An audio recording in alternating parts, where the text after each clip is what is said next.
The cold hit Amara's stomach first, freezing, violent. Icy water mixed with thick mud splashed across her pregnant belly, knocking the breath from her lungs. The sound, a wet splat, followed by an expensive engine revving with cruelty. Amara Nwosu stood frozen outside Tesco, grocery bags slipping from her fingers. Oranges rolled into the gutter. Her hands flew to her belly. 5 months pregnant. The baby. Oh God, the baby. The water smelled like sewage and oil. Amara's body shook, not from cold, but from violation, from terror that something terrible had just happened to the life inside her.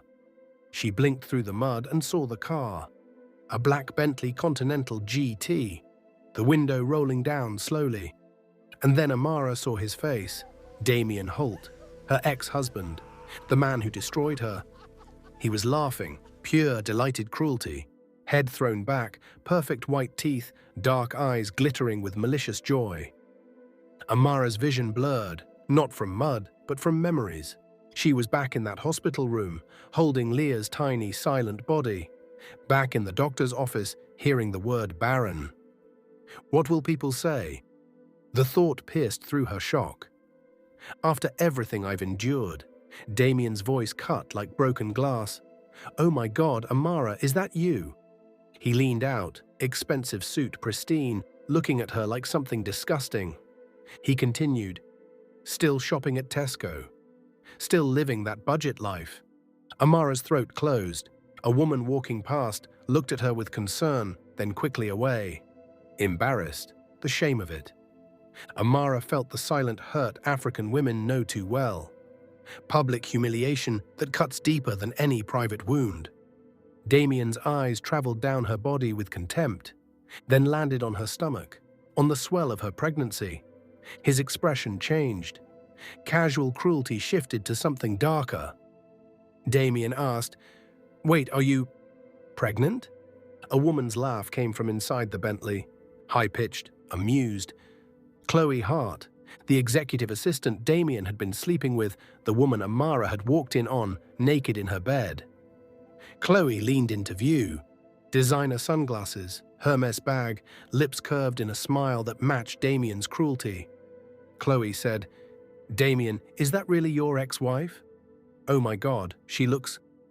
Damian finished, voice rising with delight. "Pregnant? Amara, you're actually pregnant. Oh, this is too good."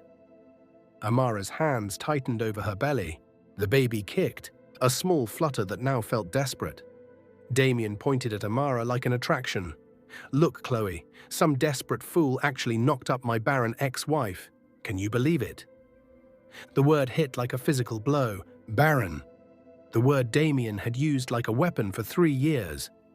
Thrown at her during arguments, dropped at dinner parties, used to justify his affairs. In her mother's voice, Amara heard, "In our culture, a woman with no child is judged harshly."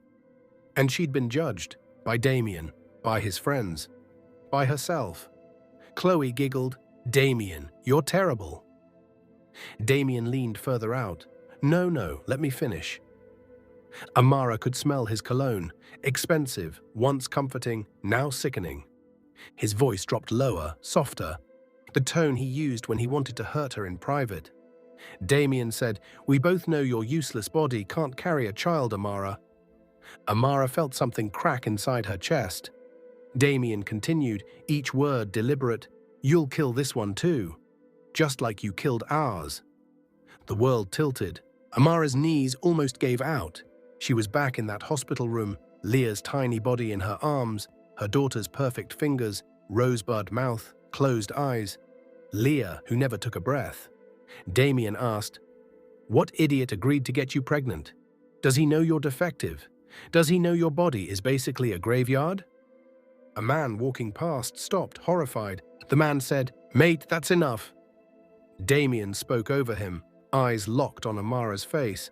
"Does he know that you already killed one baby, and you'll probably kill this one too?" Tears streamed down Amara's face, mixing with muddy water. She couldn't speak, couldn't defend herself, could only stand there 5 months pregnant, covered in filth, while her ex-husband publicly eviscerated her on a London street. After everything she had endured, The thought came in her mother's voice, the quiet dignity African women carry even when the world tries to break them. Damian said, "You know, I always wondered what happened to you after the divorce. Guess you're still exactly where I left you. Poor and pathetic, pretending you're not broken." Chloe laughed. "Damian, she looks miserable enough already." Damian's smile was vindictive triumph. "Does she? I think she looks exactly like what she is. Ordinary. A failure, a woman nobody wanted until some desperate man settled for damaged goods." He started rolling up the window, but paused halfway, catching Amara's eyes one last time. Damian said, voice almost cheerful, "Good luck keeping that baby alive, Amara. We both know how that story ends." The window rolled shut. The Bentley's engine roared. Then Damian was gone, speeding away, leaving Amara standing alone in a puddle of muddy water. Around her, people stared. A teenage girl had her phone out, filming. An elderly woman looked concerned but didn't approach. Amara stood there, groceries destroyed, maternity clothes soaked, muddy water dripping from her hair, one hand covering her pregnant belly where their baby, hers and Caleb's baby, the miracle baby that wasn't supposed to be possible, was still moving, still alive, still fighting. She pulled out her phone with trembling hands, had to try 3 times to unlock it. She found Caleb's contact, pressed call. Caleb answered. "Hey love, how's the shopping?" Amara's voice cracked. "Can you pick me up?" Something happened. Silence. Then Caleb's voice changed, from warm to sharp and focused.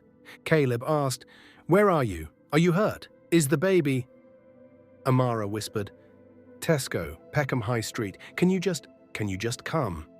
Caleb said, "I'm already in the car." Amara heard keys, a door, an engine. Caleb continued, "Stay on the phone. Don't hang up. I'll be there in 15 minutes. But Amara's hand was shaking too hard. The phone slipped from her fingers and clattered onto the pavement. She didn't pick it up.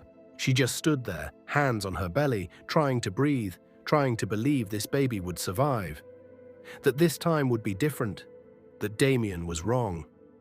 What Damian didn't know, what he couldn't have known as he sped away laughing, was who Amara was now.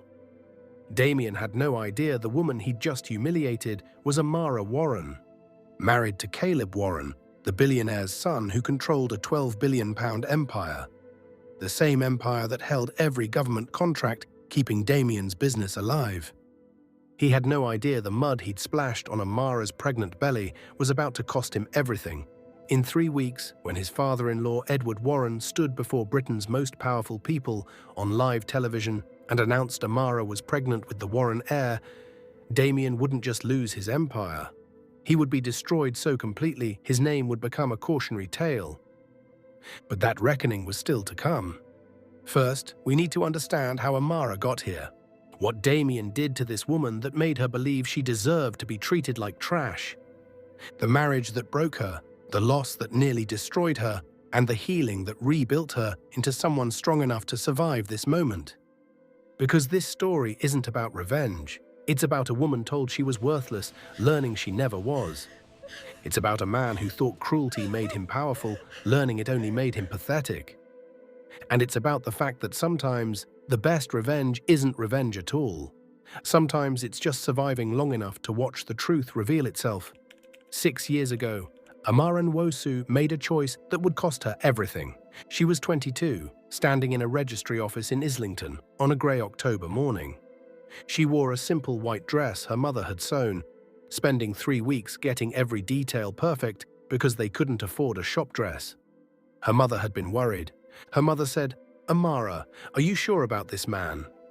You know how our people are judged here. You need someone who will respect your family, your upbringing." But Amara had been so sure, so certain Damian Holt was different. Across from her stood Damian, 28 years old, dark hair perfectly styled, sharp jawline, dark eyes that seemed to see through her. He wore a navy suit that cost more than Amara's entire wardrobe, but he'd smiled at her dress and said, "You're perfect." That word, perfect. Amara thought she'd found someone who truly saw her. Damian's parents weren't there. They'd made it very clear they thought their son was marrying beneath him. a primary school teacher from Peckham, daughter of Nigerian immigrants who worked factory jobs to put her through university. But Damian had said it didn't matter. He'd told Amara, "I don't care what they think. You're real. You're not like these pretentious women who only care about money and status. You care about making a difference." When Damian slid the ring on her finger, he whispered, "You're mine now, always." Amara had thought it sounded romantic. She didn't know he meant it like ownership. The first year was beautiful. Damian smiled at her across the breakfast table. He listened when she talked about her students. He bought her small gifts, flowers, books, a necklace. But by the second year, cracks started showing. He criticized her clothes. Damian said, "You can't wear Marks and Spencer to the firm dinner. What will people think? I have a reputation." He started scheduling her hair appointments without asking. Damian told the stylist, "Something more sophisticated. My wife needs to look the part." He controlled her schedule. Damian would say, "Cancel your plans. I need you at this dinner. Our future depends on these connections." Amara's friendships faded. Her sister Kelechi noticed. Kelechi said, "Amara, you barely call anymore. Are you okay?" Amara always said she was fine. She looked in the mirror and barely recognized herself. By the third year, Amara had convinced herself this was normal. This was what marriage looked like: compromise, sacrifice, supporting your husband's ambitions. Then she got pregnant. Amara saw 2 lines on a pregnancy test on a Tuesday morning. She stared at it for 10 minutes, then started crying. Not from fear, from overwhelming joy. She was going to be a mother. That evening, when Damian came home from work, Amara told him. She'd made his favorite dinner, candles on the table. Damian set down his briefcase. Amara handed him the test. He stared at it. Then his face transformed. Pure joy. He pulled her into his arms. Damian said, "A baby." "Amara, this is perfect. This is exactly what we need. An heir to everything I'm building." Amara's joy faltered slightly at the word heir, but she pushed the feeling away. For 3 weeks, everything was perfect. Damian touched her stomach every morning. He told everyone at work. He took photos of the ultrasound. Then the morning sickness got worse. At 6 weeks pregnant, Amara couldn't keep anything down. She was exhausted constantly, missing work, missing Damian's events. Damian said, "You need to push through it. Other women manage. My colleague's wife was pregnant and she barely slowed down." Amara tried. She forced herself to attend dinner parties, would excuse herself to vomit in bathrooms, then return with a smile. Damian grew frustrated. He said, "You're being dramatic. You're not even trying hard enough." At 20 weeks, they found out they were having a girl. Amara cried when she saw her daughter on the ultrasound screen. Her daughter's tiny profile, her heartbeat. Damian was closing a major deal and couldn't make the appointment. He texted, "Tell me later," in a meeting. So Amara went alone. She texted him, "It's a girl." His response came 4 hours later. "That's wonderful. Maybe we could name her Leah." Amara stared at that text. Leah was her favorite name, the one she'd told him months ago. Now he suggested it like he'd just thought of it. At 6 months pregnant, Amara was teaching year 3 when she felt the cramping. Sharp, violent, different from normal pregnancy pains. Then something inside her tore. Pain hit like lightning. Her book fell from her hands. Leah kicked frantically inside her. Warm wetness between her legs. Amara looked down and saw blood soaking through her dress. The teaching assistant ran over. She said, "Call an ambulance." Amara called Damian. No answer. She called again. Again. 17 times while they waited for the ambulance. She left voicemails, voice shaking. "Something's wrong. The baby. Damian, please. I need you." Voicemail. At the hospital, they rushed her to emergency. A doctor shouted, "Fetal distress, heart rate dropping." Another voice, "We need to deliver now, emergency C-section." Amara begged through tears, "Save my baby. Please save my baby." The phone kept ringing. Damian was in Canary Wharf, finalizing the biggest deal of his career, a £15 million property development. His phone was silenced for the presentation. At 3:47 p.m., Leah Rose Holt was born. 1 pound, 4 ounces, perfectly formed, tiny fingers, rosebud mouth, silent. The medical team tried everything, but Leah never breathed. They placed her in Amara's arms, so tiny she fit in Amara's palms. Her face was perfect. She looked like she was sleeping. The doctor said, tears in her eyes, "I'm so sorry. We did everything we could." Amara screamed, a sound from somewhere primal, somewhere deep in her soul.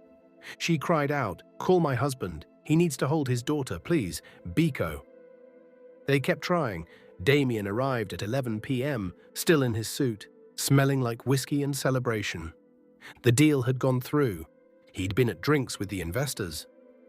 Amara looked up from holding their dead daughter. She whispered, "Adrian."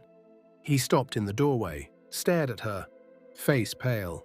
Damian asked, "What happened?" Amara's voice broke. "She died. Our daughter died."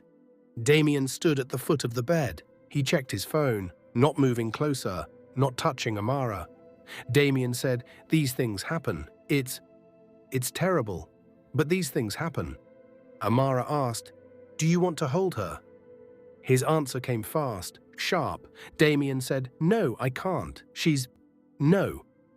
Amara begged, "She's your daughter. Don't you want to say goodbye?" Damian said, "She's gone, Amara. I should have been here, but the deal was critical. I didn't know it was this serious." Amara's voice rose. "The deal? Our daughter was dying and you were closing a deal." Damian defended, "I didn't know. You said you weren't feeling well, not that you were in labor." Amara shouted, "I called you 17 times." His phone buzzed in his pocket. He glanced at it. That glance, that single glance at his phone while Amara held their dead daughter.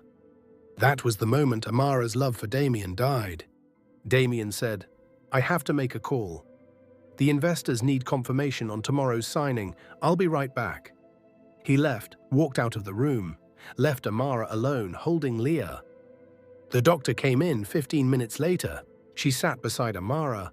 The doctor said, "The trauma to your uterus was significant. There was extensive tearing. We had to make difficult decisions to save your life." Amara whispered, "What does that mean?" The doctor took her hand. "Your chances of carrying another pregnancy to term are extremely low, between 5 and 8%. I'm so sorry." Barren. The worst thing a woman could be called in Amara's culture, in her mother's community, in Damian's world. When Amara finally told Damian the next day, he stared at her, then said, "So you're basically barren." Not "I'm sorry," not "we'll figure this out together," not "I love you regardless."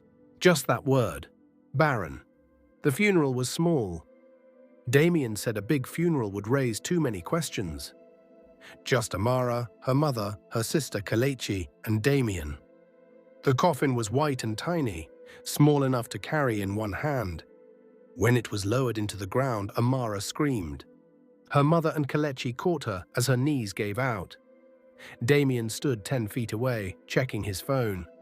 After the burial, there was no reception. Damian said, "I have meetings, the business doesn't stop."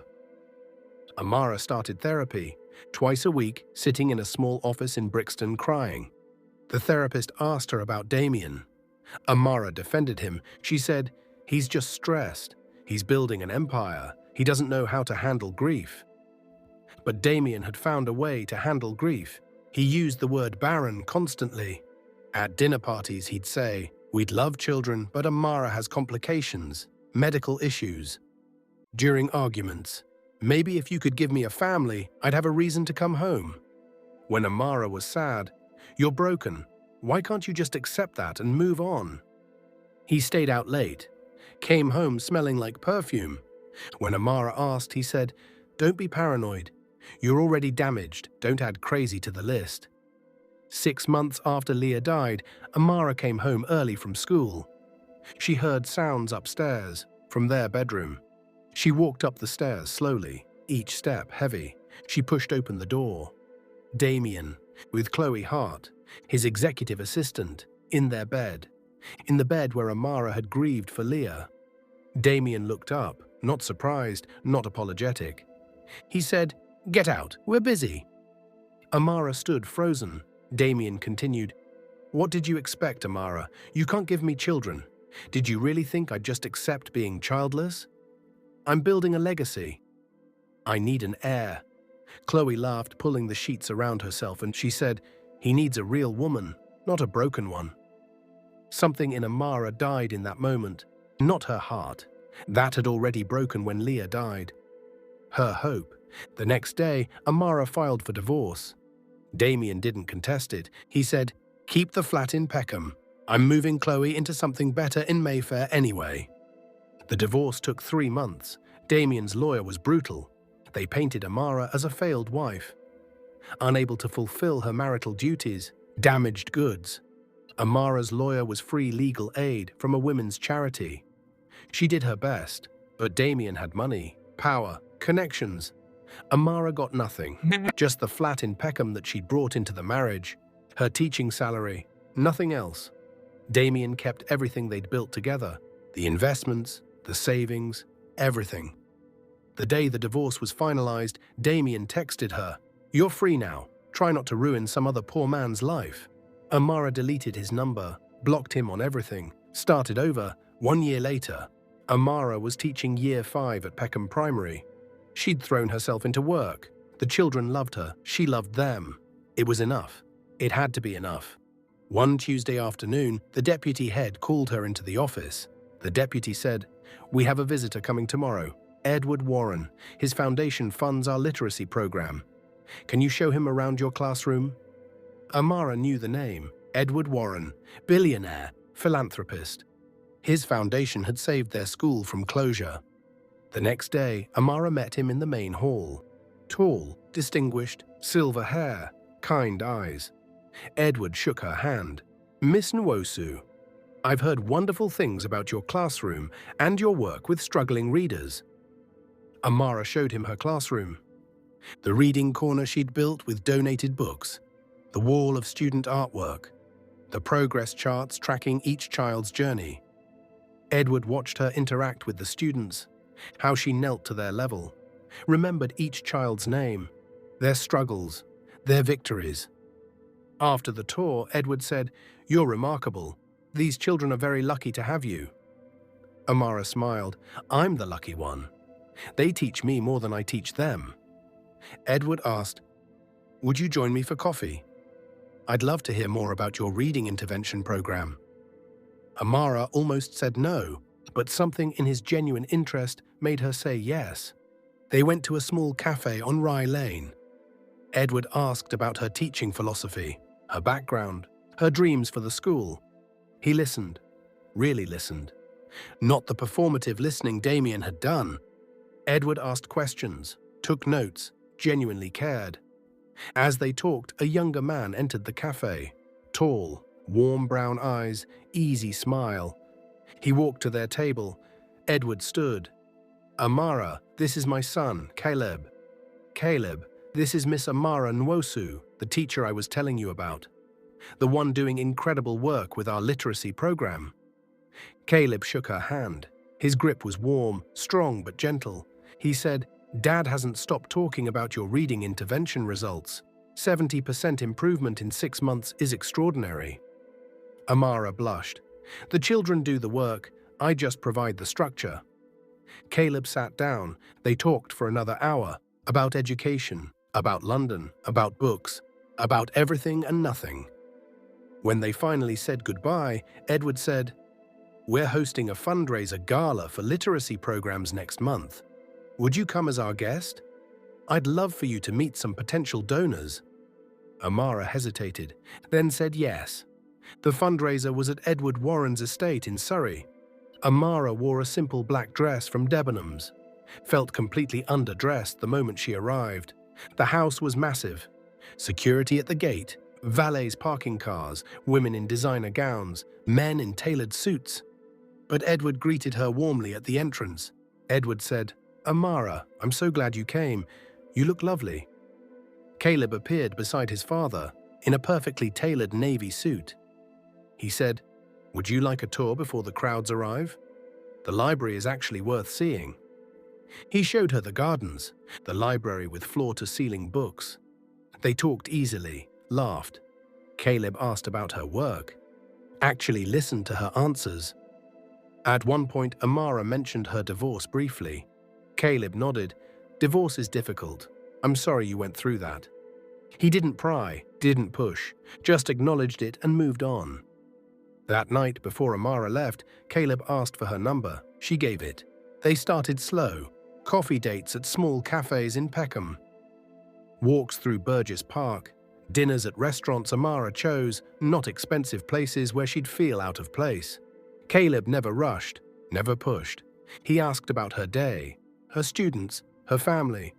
He remembered small details, brought her favorite tea, asked about her mother's health. On their fifth date, over dinner at a quiet Ethiopian restaurant in Brixton, Amara told him about Leah. Everything, the pregnancy, the loss, Damian's cruelty, the word barren. When she finished, tears streaming down her face, Caleb reached across the table and took her hand. Caleb said, "I'm so sorry. You deserved so much better than that. You deserved support and love and compassion." Amara whispered, "I can't have children. The doctors said my chances are 5 to 8%. I understand if that changes things." Caleb squeezed her hand. "I'm not dating you for hypothetical children, Amara. I'm dating you because you're extraordinary, because you light up when you talk about your students, because you care about people, because being around you makes me want to be better," Amara cried. He held her hand across the table and let her cry. 3 months into dating, Caleb took her to meet Edward officially, as his girlfriend. Edward's estate felt less intimidating this time. He hugged her at the door. Edward said, "Amara, welcome, truly welcome." Over dinner, Edward said, "My son is happier than I've seen him in years. Thank you for that." Amara blushed. "He makes me happy too." Edward grew serious. He said, "I know about your ex-husband, what he did, how he treated you. I want you to know something, Amara. In this family, we protect our own. You're part of this family now, whether you and Caleb make it official or not. Do you understand?" Amara felt tears well up. She nodded. Edward continued, "If that man ever comes near you again, you tell me. Or you tell Caleb, and we'll handle it." 6 months into dating, Amara and Caleb talked about the future. They were in her flat in Peckham, small, modest, but hers. Caleb said, "I'm falling in love with you." Amara's breath caught. Caleb continued, "I know it's soon. I'm not asking you to say it back. But I needed you to know. I love you, Amara. I love how you see the world. I love your kindness. I love your strength." Amara whispered, "I think I'm falling in love with you too, and that terrifies me." Caleb smiled. "Then we'll be terrified together." She kissed him. Amara took the pregnancy test on a Tuesday morning. She was just late. Stress, probably, but Kelechi had insisted. Kelechi said, "Just take one, rule it out."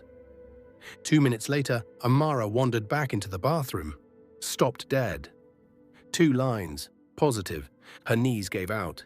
She sat on the bathroom floor, took another test, another, 3 different brands, all positive. She was pregnant. Her hands went to her stomach. She whispered in Igbo, "Hello, little one. Chineke has blessed me." Dr. Okonkwo confirmed it the next day. She said, 5 weeks pregnant. Amara asked, "But I was told my chances were." Dr. Okonkwo smiled. 5 to 8% isn't zero, Amara. You're proof of that. Amara worried, "Will I be able to carry the baby after what happened with Leah?" Dr. Okonkwo took her hand. "You're high risk. We'll monitor you closely. But there's no medical reason to think you won't carry this baby to term. Your body has healed remarkably well." That evening, Amara told Caleb she'd made beef Wellington, his favorite. He arrived at her flat with flowers, helped her set the table. They sat down. Amara said, "I need to tell you something." She slid the pregnancy test across the table. Caleb stared at it. 3 seconds, then his eyes went wide. Caleb asked, "You're pregnant?" Amara nodded. 5 weeks, 8 tests. It's real. He dropped to his knees beside her chair. Caleb said, "You're pregnant? You're really pregnant?" Amara smiled through tears. "Are you happy?" He kissed her, deep, passionate. When he pulled back, he was crying. Caleb said, "This is a miracle. You're a miracle. I love you so much." His hand went to her stomach. Caleb whispered, "Hello, little one. I'm your dad, and I love you already so much." Amara whispered, "I'm so scared, Caleb. I lost Leah. What if I lose this baby too?" Caleb promised, "Then we'll face it together. You're not alone this time. I'm all in. Whatever happens, we're in this together." They drove to Surrey that night. Edward saw them arrive, saw their faces. Edward asked, "What's wrong? Is everything okay?" Caleb said, "Nothing's wrong, Dad. Amara's pregnant." Edward's face transformed, pure joy. He asked, "You're having a baby?" Amara said, "We don't know if I'll be able to carry." Edward interrupted, "Yes, you will. You are going to have this baby, and they will be healthy and perfect and loved beyond measure." Over the weeks that followed, Amara got the best medical care money could buy. Dr. Lewis, one of London's top high-risk pregnancy specialists. Brilliant, calm, reassuring.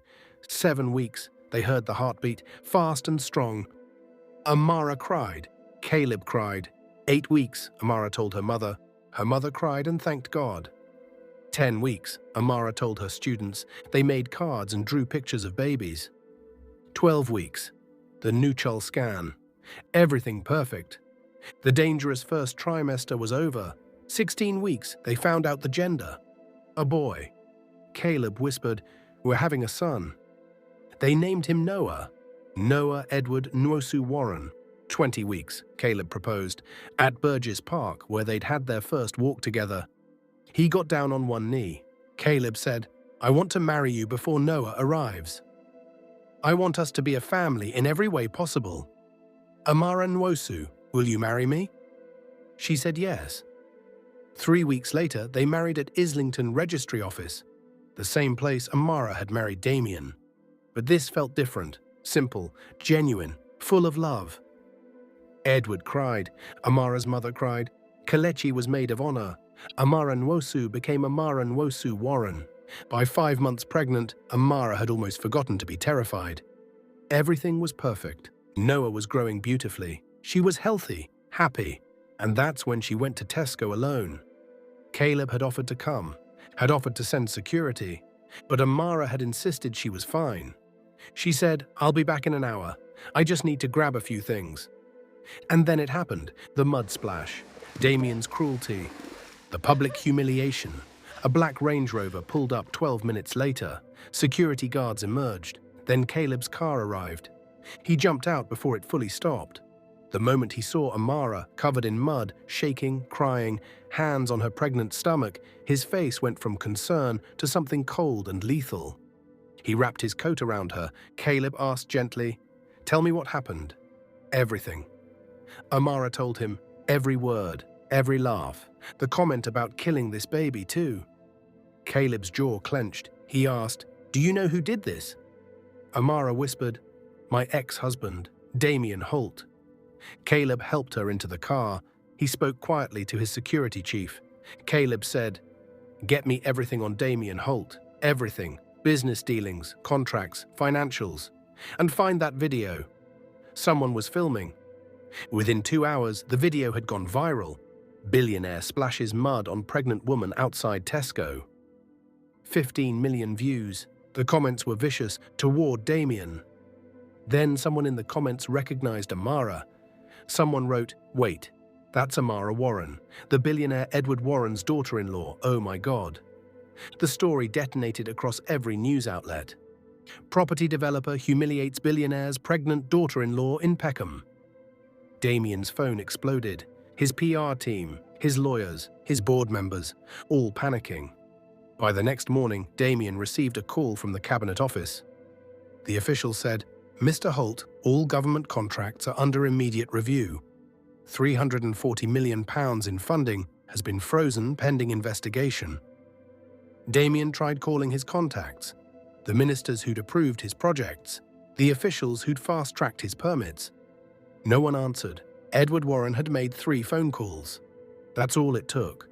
Within 48 hours, 3 major banks called in £60 million in loans Damian couldn't repay. His company stock crashed 53%. His board of directors held an emergency meeting and voted him out as CEO. Chloe left him for a hedge fund manager she'd been seeing on the side. Damian went from being worth £47 million to being personally liable for £60 million in debts. His Mayfair penthouse was seized, his car collection liquidated, his art sold at auction, everything gone. But the real destruction came 3 weeks later. The Warren Foundation Charity Gala, broadcast live on BBC One. 200 of Britain's most powerful people gathered at the Tate Modern. Business leaders, politicians, celebrities, philanthropists. Edward Warren took the stage. Amara stood beside Caleb in an emerald green gown that draped beautifully over her 6-month bump. Noah was kicking inside her, strong, alive. Edward's voice filled the room. Good evening. Thank you all for being here tonight to support literacy education across London. Applause. Edward continued, Before we begin the program, I want to make a personal announcement. He gestured for Amara and Caleb to join him on stage. They walked up together, Caleb's hand on Amara's back. Edward said, This is my son, Caleb, and his wife, Amara. And I am honored, truly honored, to announce that Amara is carrying my first grandchild, the next generation of the Warren family.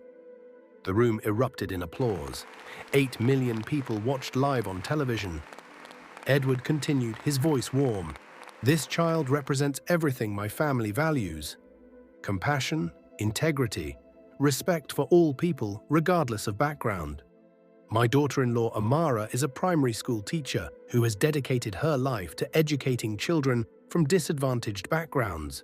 She is kind, brilliant, and resilient beyond measure. His expression hardened. The warmth left his voice. Edward said, Which is why I want to be absolutely clear. Anyone who would disrespect my family, who would harm my daughter-in-law or endanger her child, will face the full consequences of their actions. The Warren family protects its own, and we have very long memories. A pause, heavy, deliberate. Edward finished. We do not forget those who show us who they truly are. Everyone in that room knew exactly who he was talking about. The story had been everywhere. The video, the articles, Damian's name. Damian sat alone in his half-empty Mayfair flat, soon to be seized by creditors. He watched on a borrowed laptop, watched Amara, his ex-wife, the woman he'd called barren and worthless and broken, standing before Britain's most powerful people, glowing, celebrated, carrying the Warren heir. Everything he'd built was gone. His company sold to competitors, his assets liquidated to pay debts. He'd declared bankruptcy the week before. Damian Holt, once worth £47 million, now worked as a consultant for a property firm making £65,000 a year. Amara's old teaching salary, the salary he'd mocked as pocket money. He'd lost everything. Amara had gained a kingdom. 3 months later, Amara gave birth to Noah Edward Nwosu Warren at Portland Hospital, £10, 2 ounces. Healthy, perfect, screaming with strong, healthy lungs. Amara held her son and cried, not from sadness, but from overwhelming relief and joy. He was alive. He was real. He was hers. Caleb cut the cord with shaking hands, tears streaming down his face. Caleb whispered, Hello, Noah. I'm your dad, and I love you so much. Welcome to the world, little man. Edward arrived 20 minutes later, still in his suit from a board meeting. He held his grandson, actually crying. The first time Caleb had seen his father cry since his mother's death 10 years earlier. Edward whispered, Welcome to the family, Noah. You are so loved. Amara spent that first night awake, holding Noah, watching him sleep, counting his fingers, his toes, making sure he was breathing. She whispered to him in Igbo, I wish your sister could have met you. She would have loved you so much, and I think about her every day, little one. But you're here, you're alive and healthy, and you're going to have the most wonderful life. Amara and Caleb settled into parenthood beautifully. Caleb took 6 months paternity leave from the Warren Foundation. Amara took a year off from teaching. They spent their days with Noah, completely in love, learning together. On Noah's first birthday, they threw a party at Edward's estate in Surrey. The garden filled with children, balloons, a small petting zoo. Amara watched her son smash his hands into his birthday cake, covered in chocolate frosting, giggling. Caleb wrapped his arms around her from behind. Caleb asked, "Happy?" Amara leaned back against him, so happy. "I didn't think I could be this happy again." Caleb kissed her temple. "You deserve it. You deserve all of this and more." 5 years later, Amara received an envelope in the post, her name written in handwriting she recognized. Damian's. Inside was a single page, handwritten, an apology, taking full accountability for his cruelty, for his abuse, for the way he treated her. No excuses, no justifications, just acknowledgement and apology. Amara read it twice, then filed it away in a drawer.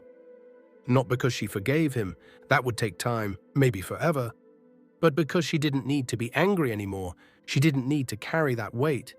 Damian had taken so much from her, her first pregnancy, her daughter, years of her life, her sense of worth, but he hadn't taken everything. He hadn't taken her capacity to love, to teach, to be a good mother, to find happiness again.